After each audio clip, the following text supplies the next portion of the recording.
Good morning, Tarosphere. It's Holly from Cape Cod Creatures, and I am here today with a first impressions slash unboxing of sorts because I already kind of unboxed it. This is like take 3 because my phone keeps ringing and it's been crazy. So I'm filming this before I open and hopefully I'll be able to get it done. But anyway, I'm coming to you with a first unboxing for Pagan Otherworlds, which I'm really excited about. This is the linen bag it comes in. So clearly I've already kind of unboxed it. Here's the carnage, the packaging carnage.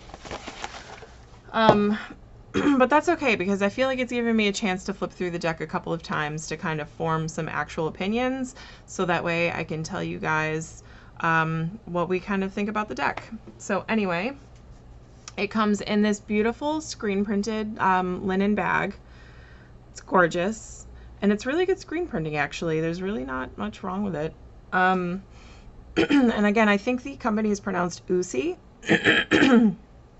Sorry, excuse me.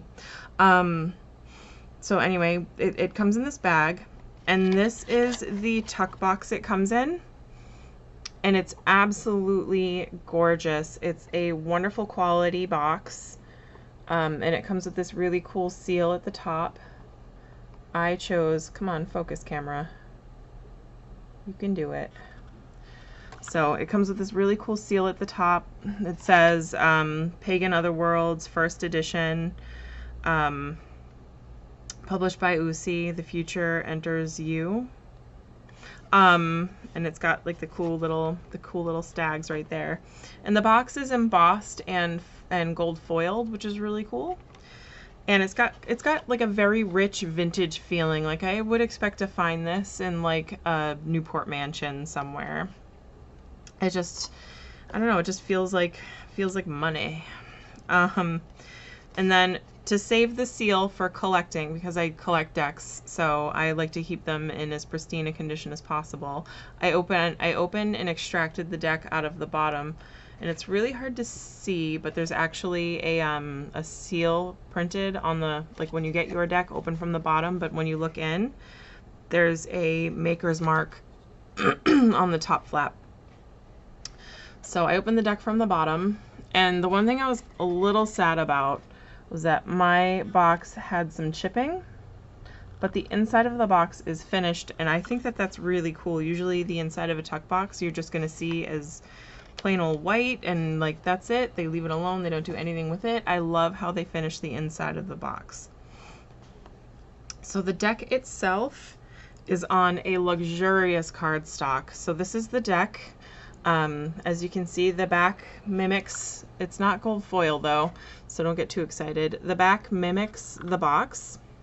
So you get that cool like floral, it looks like wallpaper. Like you get that cool wallpapery floral pattern. The stock itself has like a linen feel. They just feel like old school, really good quality playing cards. It's the best way I can describe it. I think this is what linen stock is supposed to feel like. Like it's nice and bendable and flexible and just feels like it could take a beating, and it just feels like it feels good. This is like definitely a well-made deck. So I think the thing I should mention is I've been on the fence about Pagan Otherworlds for a really long time. I missed the Kickstarter because it was back in 2016, which is before I started collecting decks. So the deck is it's not super cheap. I want to say it's about a $50 deck. And yeah, the artwork, while it's gorgeous, I'm not going to take anything away from the artwork. I just have a really hard time connecting with it. I'll see it sometimes on Instagram, or I'll see it in like on Eclectic, or I'll see it on Facebook groups like Tarot Nerds or what have you, and I'll be like, oh my god, that is amazing and beautiful, and that reading like just speaks to me. I think I need this deck. And then I'll see it other times and I'll be like, I'm not feeling that deck at all. Like what is going, like doesn't speak to me at all. And I think part of the problem is this deck a little less so with some of their other decks. This deck is almost Pippish in the way that they handle the minors. Usually Uusi, I'm just gonna grab my coffee. So thirsty. I went to a local coffee shop this morning. I went to a new one, and I used to go to it all the time, and then it changed owners, and I went in, and I like to use my reusable cuppies whenever possible, just because it keeps my drink colder longer, and it's better for the environment. And like the coffee just, they changed from light cream to half and half to save money, I'm assuming, and it's just not as good as it used to be. And she like gave me this dirty look when I handed her my cup, because it's a Tervis tumbler, and I want to say it's actually like maybe at most 20-ish ounces, not even, like 16 ounces. But it, like, when you leave room for cream, so it's the same size as a large iced coffee. The walls of this cup are just extra thick, so it keeps everything insulated. And she was just like, what are you trying to get away with? And I think the thing that makes me mad is it's a vegan place. Like, they are supposed to be like, yay, environment and animals and stuff, and I'm just like, I would like to use my reusable cup, please. Like, if you've got to pour it in one of your regular cups to measure it and then dump it in my cup, that's fine. I just don't want to be responsible for, like, littering. I'm trying to do my part here and also keep my ice from melting in 5 seconds. So anyway, she gave me a dirty look and said she had to charge me an extra $1, and the coffee's not even that good, but I'm gonna drink it because I paid for it. But anyway, I digress. So anyway, this deck, like I said, the artwork, sometimes I just super connect with it, and sometimes I just really don't. But anyway, we will go through. So if, like me, you've been on the fence, they've actually, I don't know if you've seen, but they have a Kickstarter for an Oracle deck now on Kickstarter called Supra, and I was just like, well, if I'm going to back Supra, I might as well give Pagan Otherworlds a go. Maybe it'll work for me, maybe it won't. I've got a sneaking suspicion that the two decks are going to read really well together, although Supra is a completely different art style. It's actually just pen and ink drawings on aged paper. But anyway, all right, so the title card for this deck is actually, it can actually serve as a tarot card, which I really, really like. Usually as a collector, like those, well, if you're not a collector, the title cards and the art cards usually just wind up as like bookmarks, or you throw them away. As a collector, you have to set them aside and make sure you keep them really nice. Here, you can actually get some use out of it. It's got the infinity symbol. It's got the symbol of, like, this guy isn't quite the hermit, and he's not quite the fool either. He is somebody who is actively seeking knowledge. He knows the journey might be dangerous. Like, he's carrying scrolls and whatnot, and he's just, it's a really cool little card, and he's stuck his head, like, he's not wandering in his own, like, he knows that the answers might not be able to be found in his own reality or world, and he's got to go beyond it. And then it's got, like, the basic, like, Pagan Otherworlds first edition, like the fine print about what exactly is going on there. So that is that. And then it also comes with extra cards as well for moon phases. So you've got a full, or I'm sorry, you've got a new moon, you've got a full moon, and this one is actually, it's, I don't know if you can see it. Let me see if I can get a close up on there. Yeah, it's, this one is gold embossed. So you've got the new moon, you've got the full moon, you've got a waxing or waning gibbous, depending on which way you hold the card. This is the other thing.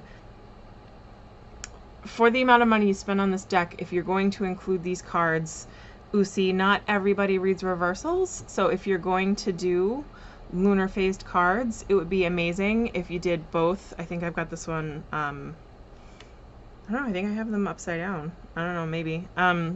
Like, it would be amazing if you did, if you didn't do, like, if you just included all the phases, which would be great. Because as it stands with just these cards, I've got half the phases. Like, I've only got half. You have to shuffle 4 reversals to get waxing or waning. So you just get these. Like, if you just doubled these, it would be a usable set for me. Like, but otherwise, I'm supposed to shuffle 4 reversals, and then I don't know, if you're gonna shuffle and read for reversals, you should learn reversals, and I don't feel like learning reversals. So you should totally bend to my will. But I just think from a practical standpoint, because there are tons of readers out there that don't read for reversals, it would be best if you had just included like 3 extra cards, like 1 extra of each of these, so that way we could put them in the deck the way that we needed. Like a full set of moon phase would have been amazing. instead of half a set. So anyway, let's move on to the actual deck. And we're going to do like a quick, not like a full on, but maybe a quick flip through. So Pagan Otherworlds depicts figures from in like the romantic Renaissance style painting kind of a way. Like these are definitely, this is probably oil or acrylic painting. And they're just gorgeous, and they depict people who follow different traditions. Like you get hints of Greek and Roman gods and goddesses. You definitely get hints of pagan and Welsh influences, like really old England and really old like Germanic tribes and stuff. So you get a ton of that kind of influence. This is the Lovers, very beautiful. You get some like slightly Viking influence. This one you still do get some like Christian influences, like early Christianity, like you know, Genesis type references. So the art is absolutely amazing. And it isn't the art that I have a problem with. So I love this Wheel of Fortune with the lion and the bear and the stag. Justice is beautiful too. Her dress is made, she's got a dress of thorns and twigs. So like I said, these are absolutely 100% beautiful. This is one of my favorite death cards. This is one of the cards that kind of, I wasn't on the fence about this card, but this is actually one of the cards that helped make my decision to get the deck easier, because I do love the death imagery in this card. He's just absolutely gorgeous and terrifying at the same time. Temperance, the Devil. Oh, I love this Devil. So let me focus in for you on him. I love how on the side of his head it looks like there's an extra set of teeth there. It's kind of hard to see, but it really creeps me out. Like whoever painted this did a really good job being creepy. Like they did a really good job. It's like Krampus on steroids. And the Tower. Again, just like that romantic Renaissance-y style. Like you get a real sense of like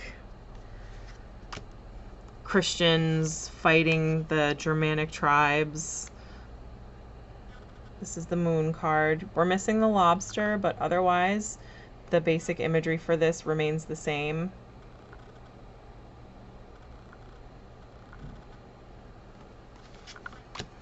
This is a very classic sun card. Like you've got the sun and the baby on a horse with a banner with the flowers below. The flowers have a little less of a presence, but they're still there. They're like little daisies or something. Judgment and the World, which I think is like, it's interesting that they chose to do just an angel on the world. This is a very simple world card. So they chose to keep this one a little bit different from what we're used to seeing.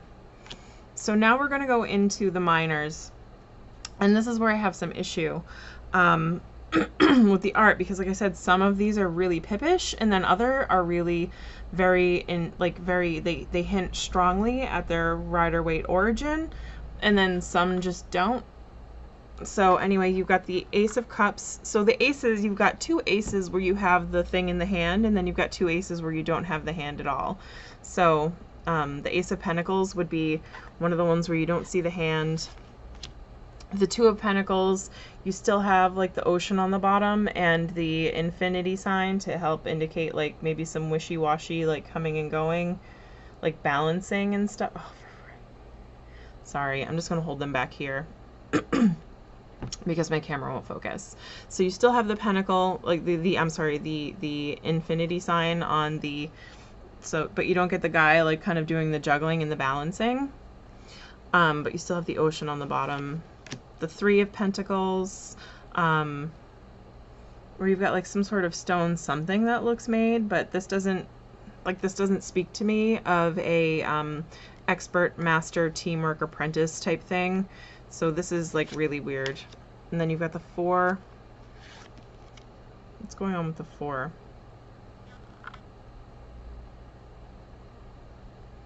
yeah, I don't know, this doesn't,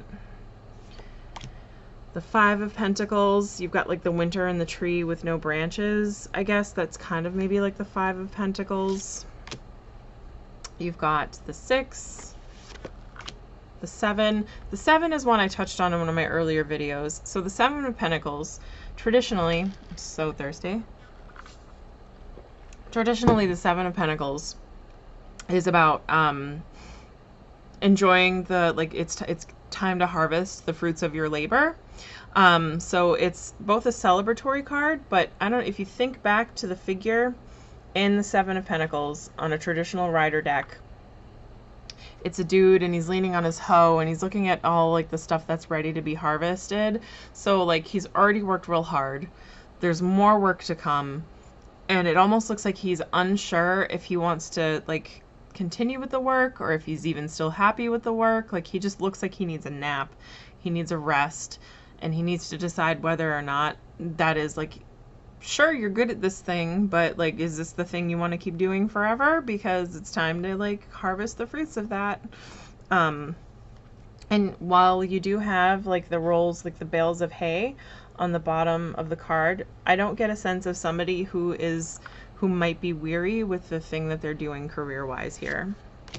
And then you've got the 8 of Pentacles, the 9. See, again, like you get the little falcon at the top, but this again, like there's not much there that would indicate, like there's like little reminders almost to remind you of what the cards were, but unless you were really into the symbolism of that card, like the 8 of Pentacles. Okay, so the 8 of Pentacles is usually the apprentice card. It's that guy and he's carving all those pentacles and like he's hanging them up. You don't get that from that. Like you get that like this is growing on a tree, but like again, like, but this one you get the reminder, you get the falcon, which usually a lot of people pick up on, and you don't get the snail. A lot of people miss the snail on this card usually. Not this card specifically, but the 9 of Pentacles has a little snail. And the 10, you get the castle and the 2 dogs. So it's like they can't decide whether or not they want to hint strongly at Rider, so that way you can use this, so that way beginners can use this deck, or if they're like kind of doing their own thing, or if they're doing like a TDM kind of a thing. So it's kind of like, make up your mind. And I think that's where my issue runs with this deck. And then you've got the court cards. The court are amazing. Again, it's just figures like super illustrated, not really very indicative of like classic Rider-Waite court, but you get the idea. They label them. And see, here's the wands. It's the hand holding. We'll just do a quick flip through. So the 2 is a little bit different, but the 2 and the 3 very similar, especially in wand placement. The 4 is basically the same card, but without the people. The 5. The 5 is one where, again, if you didn't remember that, like, so the wand layout is pretty much basically the same, but if you didn't remember that, like, this is the one where there's, like, there's a bunch of people fighting each other and, like, beating each other with the sticks, like, this is, like, a friend, but it's not, like, warring competition, it's more like, you know, everyday competition. This isn't, but, like, in the background, you've got camps and battling, so... Well, there's no actual battling, but you've got the 2 color tents, which would indicate 2 factions. But if you didn't remember that that was the card, it's just like it looks like 2 people took a cut, like they put together some sticks and then had two color tents while they were camping by accident. The 6, again, basically the same card without the people. You've got the victory wreath and you've got like the celebration, but like you don't really get a sense of how big a victory the 6 is supposed to portray. Because you don't have all the people celebrating, but like super easy, like you get so many symbol prompts in this. And then you've got the 7, which is very, usually you see this, I've seen this kind of layout in like a Tarot de Marseille deck. It's very pippish. And there's nothing here, like you've got like a little step, maybe you could say that this little stone step here is the rock that the guy stands on, but otherwise, unless you were to remember that the 7 is the one where the guy is like he's got the higher ground, but he's got all those other people like trying to beat at him. Like, why would you remember that? And then the 8 is basically the same exact card, just the sticks are going the other way. The 9, again, same exact card. You're just missing the guy leaning on this middle stick right here. Oh my God, backwards cards, backwards camera. And then the 10 I found was interesting.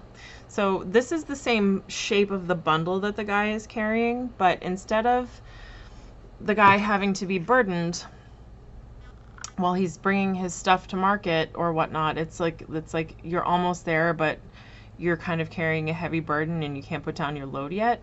Here the bundle is standing on its own, indicating that, yeah, there's a burden, but it's kind of like you can kind of put it on autopilot at this point. Like, it's not that big of a deal anymore. Like, what you've created is huge and it's not quite finished yet, but don't worry, it'll take care of itself, is kind of the message I get from this, as opposed to like, oh God, now I got to carry this whole thing.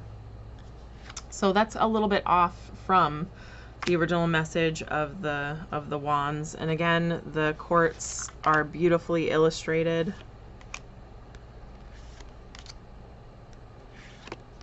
And then here we go, we've got the cups, no hands. I mean, I could probably talk about this deck for hours, and I'm trying to get this video under 30 minutes. The 3 of Cups, you've got a little bit of the pumpkin from the original 3 of Cups, but this is, again, it's supposed to be like a celebratory card. Like friends and celebration, what have you, and like here you just have 3 cups floating in the sky. The 2 cups is supposed to be like lovers and business partners, and you've got like a stone at the bottom, and I guess. The 4 of Cups is about a guy who's not really like he's kind of ignorant of all the stuff that he's got good going on in his life, and he's grown kind of either jaded or he's come down with a wicked case of ennui about the stuff that he's got, or apathy. And don't really get that from this card either. It is beautiful, don't get me wrong, but it's just kind of like, like I don't get how this is supposed to be, and like it's just like, again, it's very pippish and they need to make up their minds. The 5 of Cups, it's interesting to see here how they've got a skull, they took out the river, and they've got 3 upside down cups and then the 2 standing, but they're floating. So I mean, you get a little bit of a reminder that the 5 of Cups is about loss. But this skull is pretty bleached, so this loss, like maybe it's time to move on from this loss. We've got the 6 of Cups, which they took the children out of, but it's got like kind of that old home nostalgia feeling to it still, so I guess. And then the 7. This is my favorite cup card, I think.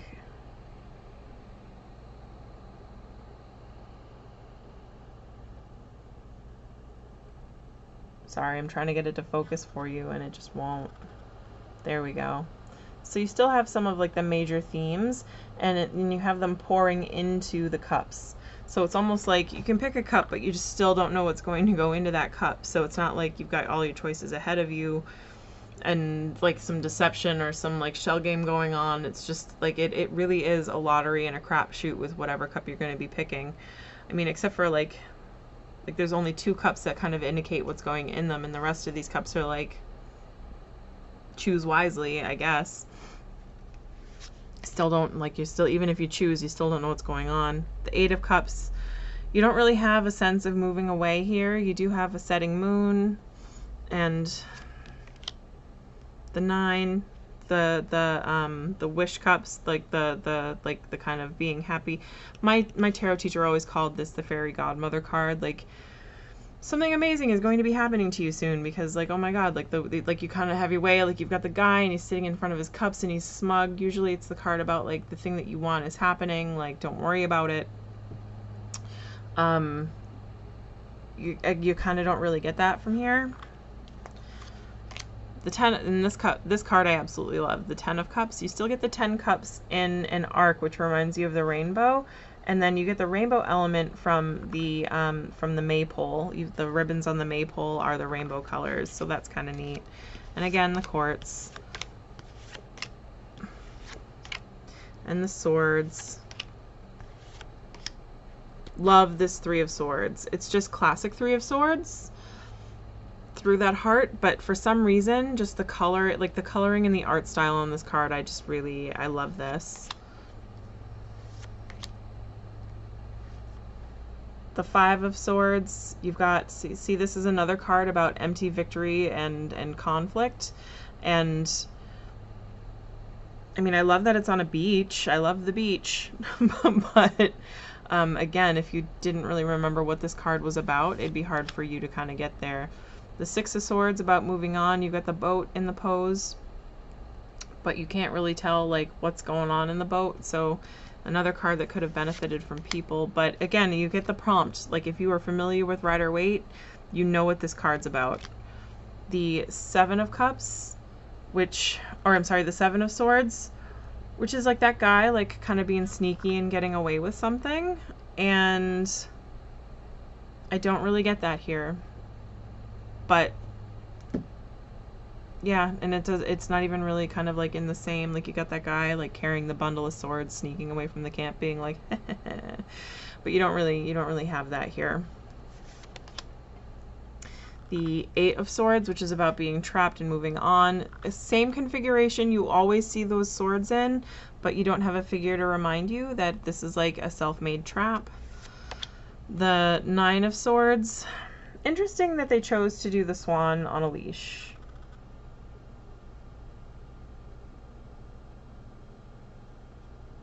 And again, same configuration that you usually see the swords in, but usually you see a figure like waking up in a bed and like kind of waking up from a nightmare. And the Ten of Swords. The Ten of Swords, like even though it is kind of a Marseille style, you do have like the skull and the thorns to remind you that this is kind of about betrayal. And then of course you have your courts.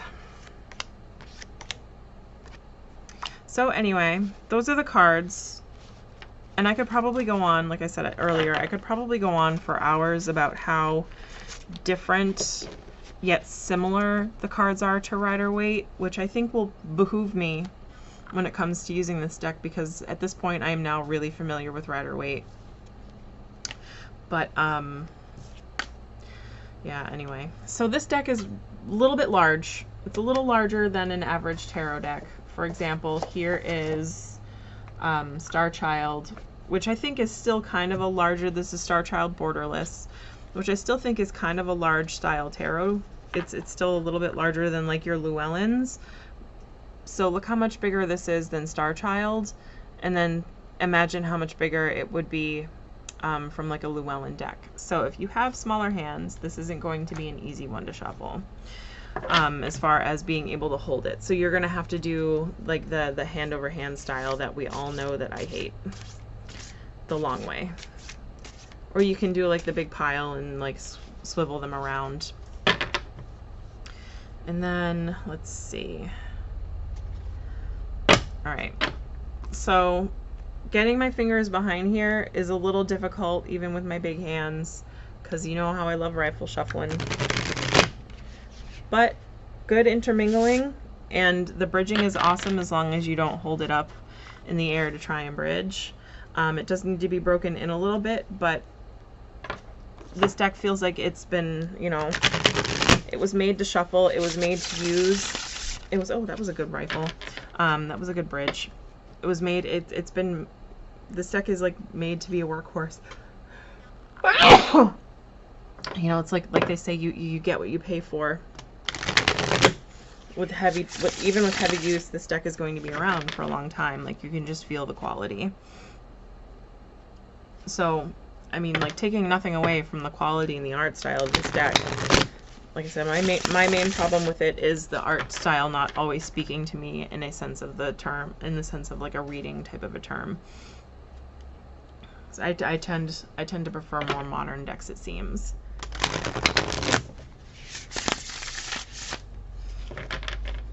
So anyway, let's go ahead and do, we'll do that guy, and that guy, and that guy for like a daily reading today, because it's morning. Clearly it is morning. Clearly I am not quite ready to function, but we'll see how the day's gonna look today. So, oh, okay. So for morning, we got the High Priestess. You know, for something unknown, using your intuition. This woman is a woman who is smart. She's independent. She very knowledgeable. She likes to use her knowledge to her advantage. She doesn't always, you know, she doesn't show all of her cards. Let's just say she doesn't put all of her cards on the table. She likes to kind of reserve knowledge to herself and use, like I said, use it to her advantage or gain. She also speaks to intuition. Let me see if I can get it to focus on her. There we go. She also speaks to like using your intuition and you know, kind of imparting kind of your spiritual life into your everyday life. So that's what we got for the morning. And then for the afternoon, we got the Ace of Wands, which is fresh, passionate energy. The Wands is kind of a suit that's a little hard to pin down with exactly what they mean. They're kind of a mix of everything. Where the swords are intellect and the earth, the pentacles are, you know, money and earthly possessions and five senses, and the cups are emotions and feelings. The wands are whatever it is, whatever falls in those. I like to say that the wands are whatever falls in those three realms, whatever you're most passionate about. The wands is all about passion and fire and the get up and go. It's about not taking empty and intellectual action. It's about taking, it's about combining your emotions and your intellect and your you know, like, and like the five senses, like to kind of take action about stuff that you love. Whereas like with the cups, like, yeah, you might be passionate about something, but like you can be passionate, like you can love something and have emotion about something and still do nothing about it. Or you can, with the pentacles, you could have something that you want or a job that you want or, you know, like money issues, and again, still sit there and do nothing about it. And with the swords, you can have thoughts and ideas and really good, like, you know, full like intellectual pursuits. But still kind of like not really fought, like, but you can, like, again, like you could, like, it's like me, I'm really good at numbers, like I'm really good at accounting, I'm really good at understanding like tax law and stuff like that, but I'm not passionate about it. So in a reading, like the accounting side of that could show up as both a pentacle, like you know, my talent for it could show up in the swords. Like, you should pursue it because you're good at it. It's an intellectual pursuit, like, you know, but it's never going to show up in the wands because I'm not passionate about it. So anyway, the wands is all, this is about new and fresh passion and energy, something that you really love. You know, maybe discovering a new talent or discovering a new, like, kind of like a joie de vivre. That's joie de vivre is kind of what the wands are about. And then for the afternoon, I got the Five of Wands, which is all about clash of personalities. It's all about competition and arguing and bickering. So let's hope that we don't get that in the evening. Like, I would really prefer to avoid some bickering this evening. So anyway, that is kind of what the day looks like. But if I was to read these all together, I would say that, you know, like a passion that maybe, like, you've kind of had a feeling that there's something that you're kind of passionate about, but now is the time to kind of start to pursue it. But don't be surprised if you've got people that aren't going to understand or be fully supportive immediately about this thing that you're about to go do. Like, this is somebody who's about to strike out on their own. You know, they're going to follow their intuition and strike it on their own, doing like some sort of a thing, and it's going to be against the advice of others, or it's going to rub some people the wrong way, but that isn't necessarily something they shouldn't pursue. So if I was reading those together as just like a full-on, like a full reading, that's kind of what I would get from that. But I'm doing an AM, afternoon, PM kind of a thing. So this says to me, like, you know, this morning I'm using my intuition to read some cards to you. This afternoon, maybe I'll rekindle my passion for, like, maybe we'll see some doggies and I'll remember why I love this place so much. And then, you know, maybe some bickering with Chris, but to be fair, that's every evening. So, like, we kind of bicker. It's kind of the landscape of our relationship, but it's fun for us. So anyway, that was Pagan Otherworlds by Uusi. It's a beautiful deck. So far, I like the reading that I've done. I like the reading that I did so far. We'll see how it goes. And don't forget to back their, if you're into their decks, don't forget to back their new Kickstarter for Supra. I'll post the link to the deck and their Kickstarter in the doobly below. And thank you guys so much. I'll see you this evening. I'm doing live chat tonight. I've got some kind of exciting news on 2 fronts. So hopefully you'll be able to make that. And I'll make a little announcement video for the exciting news today too.